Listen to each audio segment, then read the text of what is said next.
En faisant ma vidéo sur Electronic Arts, je ne me doutais pas le moins du monde que l'éditeur allait se faire racheter pour la bagatelle de 55 milliards de dollars. Le géant américain, déjà controversé pour avoir dégommé des franchises pour essayer d'en retirer le plus de rentabilité possible, abusé des politiques tarifaires et des microtransactions, et accusé de réchauffer le même plat en boucle avec ses FPS et ses jeux de sport, risque de continuer à prendre le même chemin. En encore pire. En effet, on retrouve 3 gros fonds d'investissement à la manœuvre, qui multiplient les actifs dans tous les domaines pour en tirer un maximum de rentabilité, avec le fonds saoudien PIF et les fonds américains Silver Lake et Affinity Partners. Mieux, on retrouve le gendre de Donald Trump à la tête de ce dernier fonds. Des gros sous et de la politique donc pour le 6e revenu mondial du jeu vidéo. Décryptons tout cela.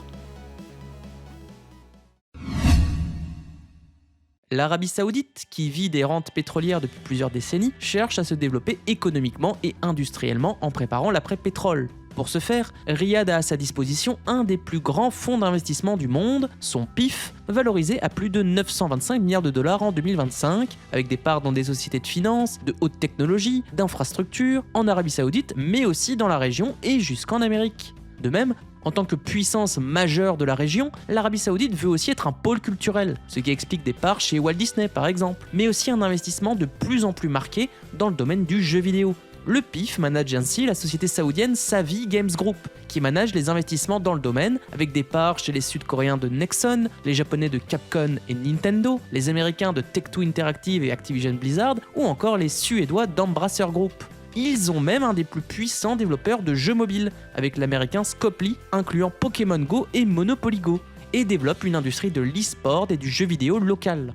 En se payant le 6e éditeur mondial de jeux vidéo avec une part majoritaire, ils s'offrent ainsi les moyens de leurs ambitions, sans cesse renouvelées. Reste que le rigorisme de la société peut poser question sur la liberté créative que pourraient avoir les développeurs.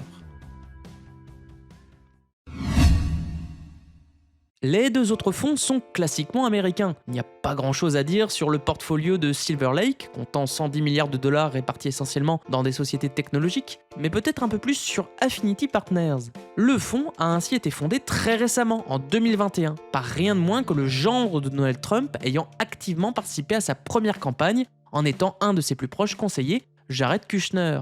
Le PIF a d'ailleurs une participation non négligeable dans ce fonds d'investissement, montrant par là quelques liens privilégiés entre les 2 fonds, voire entre les 2 États et même entre les 2 hommes, Jared ayant montré des positions pro-saoudiennes très prononcées lors de son passage au sein de l'État américain. Ce qui est intéressant dans ce rachat est la position très conservatrice de 2 des 3 repreneurs. L'Arabie Saoudite a une conception toute particulière des liens hommes-femmes et de la place de la religion, là où Jared, en tant que proche de Donald Trump, pourrait largement partager le goût d'une potentielle croisade culturelle contre un wokisme supposé, les 2 positions semblant ainsi se confondre.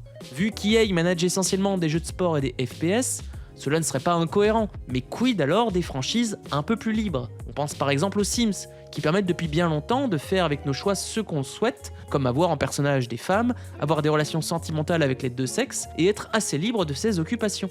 Par ailleurs, en transformant le capital public en capital privé, les 3 fonds d'investissement s'assurent un contrôle bien plus puissant sur les décisions du groupe. Autant dire que si l'on suit la logique des grands éditeurs dont je vous rabâche les oreilles depuis plusieurs vidéos, il semble assez clair que la direction va être la suivante. Tailler dans les effectifs pour réduire au maximum les coûts, privilégier uniquement les séries à succès, avec les FPS Battlefield, les jeux de sport annuels à la EA Sports FC et toutes les franchises annualisées qui rapportent un bon paquet de blé, multiplier les microtransactions et aller encore plus loin dans une politique tarifaire agressive tout en s'appuyant sur la masse de joueurs déjà biberonnés aux séries connues d'EA.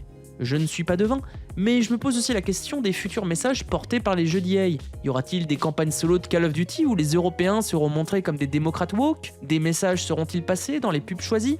La croisade culturelle du jeu vidéo est-elle en train de commencer? Nous verrons. La fracture entre l'industrie AAA et le reste de l'industrie continue de s'intensifier. La logique de concentration a entraîné des rachats massifs d'Activision Blizzard à Electronic Arts, tandis que les nationalités changent, avec l'arrivée des Chinois et des Saoudiens qui investissent largement dans le média. Avec de tels mastodontes, c'est une industrie dominée par les gros sous, le game as a service et la tarification intense qui se dessine, bien plus que l'industrie créative d'origine, qui se retrouve désormais chez des éditeurs ou développeurs de second plan. Plus inquiétant, faut-il voir dans ce rachat une guerre culturelle plus globale à mener chez un média qui a passé près de 50 ans à se caractériser par une liberté de ton et un anticonformisme qui désormais devrait être remis au pas au nom de grandes batailles à mener contre un prétendu wokisme? Peut-être. Mais peu importe nos opinions, nous aurions tout à perdre à voir nos milliers de titres aux multiples tons et colorations transformés en des franchises annualisées monochromes.